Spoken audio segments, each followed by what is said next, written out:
Hello, ഞാൻ ഇന്ന് കേരളത്തിൽ നടക്കുന്ന കാര്യങ്ങളെക്കുറിച്ച് പറയാം.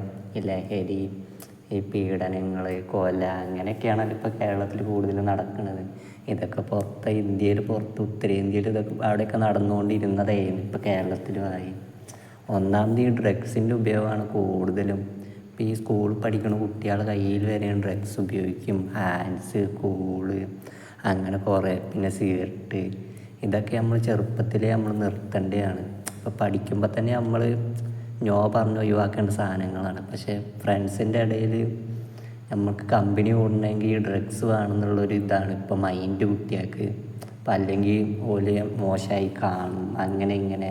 ഇപ്പോൾ യൂസ് ചെയ്യാത്തൊരു പൊട്ടന്മാരാണ്, പേടിത്തൊണ്ടന്മാരാണ്, അങ്ങനെയൊക്കെയാണ്. ഇപ്പം എൻ്റെ ഫ്രണ്ട്സൊക്കെ അങ്ങനെ തന്നെയാണ്. സിഗരറ്റ് വലിക്കും, ഹാൻഡ്സ് വെക്കും, കുടിക്കെല്ലാം ചെയ്യും. പക്ഷെ ഞാൻ അതിനൊന്നും അടിമപ്പെട്ടിട്ടില്ല. ഒരിക്കലും ഞാൻ മാറിക്കലാണ്. ഒറ്റയ്ക്കാണെങ്കിലും കുഴപ്പമില്ലല്ലോ. അപ്പം മാറി നിന്നാൽ നമുക്ക് ഒരു കേടും വരില്ല. ഇതിൻ്റെ ഒപ്പം കൂടിക്കഴിഞ്ഞാൽ പിന്നെ നമ്മൾ പെടും. ജീവിതകാലം മുഴുവൻ പിന്നെ നമ്മളിതിന് അഡിക്റ്റ് ആവും. പൈസ കളയേണ്ടി വരും ഇതിന് വേണ്ടിയിട്ട്. അപ്പം എല്ലാവരും ലഹരി ഉപയോഗിക്കണത് നിർത്തണം എന്നാണ് ഞാൻ ആഗ്രഹിക്കുന്നത്. പക്ഷെ കഴിയുമോയെന്ന് അറിയില്ല. പക്ഷേ ചിലരുണ്ടാവുമല്ലോ കേൾക്കണ പോലെ, ഓലെല്ലാവരും നിർത്തണം എന്ന് ഞാൻ പ്രതീക്ഷിക്കുന്നു.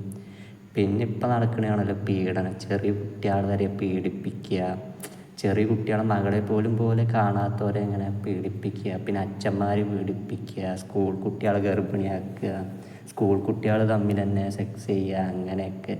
കാലം ഇങ്ങനെ പോണത് കാണുമ്പോൾ ഒരു സങ്കടം. എന്താണ് ഇങ്ങനെ പണ്ടൊന്നും ഇങ്ങനെ കേട്ടിട്ട് പോലും ഇല്ലേനി. ഇപ്പോൾ ജനറേഷൻ മാറിയതിന് ശേഷം ഇങ്ങനെയൊക്കെ. ഇപ്പോൾ പെൺകുട്ടികൾക്ക് ഒരു ഫാഷൻ ഡ്രസ്സ് ഇട്ട് പോലും പുറത്തിറങ്ങാൻ പറ്റാത്ത അവസ്ഥയാണ്.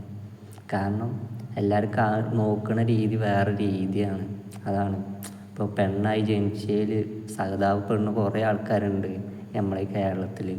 പക്ഷെ നമ്മൾ പെണ്ണുങ്ങളെ നമ്മൾ കാണേണ്ടത് നല്ലൊരു സ്ത്രീയായിട്ടും നമ്മൾ ഫ്രണ്ടായിട്ടും കാണണം. പക്ഷേ എഡ്യൂക്കേഷൻ്റെ കുറേ പ്രശ്നങ്ങളും ഉണ്ട് ഇതിൽ. നമ്മൾ ചെറുപ്പം തൊട്ടേ നമ്മൾ ഒരുമിച്ചിരുന്ന് പഠിപ്പിക്കണം. അങ്ങനെയും ചെയ്യണില്ല. നമ്മളെ സെപ്പറേറ്റായിട്ട് ഇരുത്തി പഠിപ്പിക്കുക, അങ്ങനെയൊക്കെയല്ലേ. പിന്നെ ഗേൾസും ഡ്രഗ്സ് ഉപയോഗിക്കുന്നവരുണ്ട് കേട്ടോ. ഈ ബാംഗ്ലൂരൊക്കെ പോയി പഠിച്ച് ഡ്രഗ്സ് ഉപയോഗിക്കുന്നവർ കുറേ ആൾക്കാരുണ്ട് കേട്ടോ. അപ്പോൾ എല്ലാവരും ഡ്രഗ്സ് ഉപയോഗിക്കരുതെന്ന് ഞാൻ പറയണം. പിന്നെ ഗേൾസിനെ ഇങ്ങനെ മോശമായിട്ട് രീതിയിൽ കാണരുതെന്ന് ഞാൻ ആഗ്രഹിക്കുന്നു. ഇവിടെ കേരളത്തിൽ നമുക്ക് എല്ലാവർക്കും ഒരേപോലെ നടക്കണ്ടേ. ഇപ്പോൾ ബോയ്സ് മാത്രം നടന്നാൽ പോരല്ലോ. എല്ലാവരും സുരക്ഷിതമായിട്ട് ഇരിക്കണം എന്ന് ഞാൻ ആഗ്രഹിക്കണം. അപ്പോൾ എല്ലാവരും നല്ലപോലെ സഹകരിക്കണം എന്ന് ഞാൻ പ്രതീക്ഷിക്കുന്നു. പിന്നെ ഈ ഡ്രഗ്സ് ഉപയോഗിക്കരുതെന്ന് ഞാൻ വിശ്വസിക്കുന്നു. ഡ്രഗ്സ് ഉപയോഗിക്കാതിരിക്കുക. പിന്നെ ആരും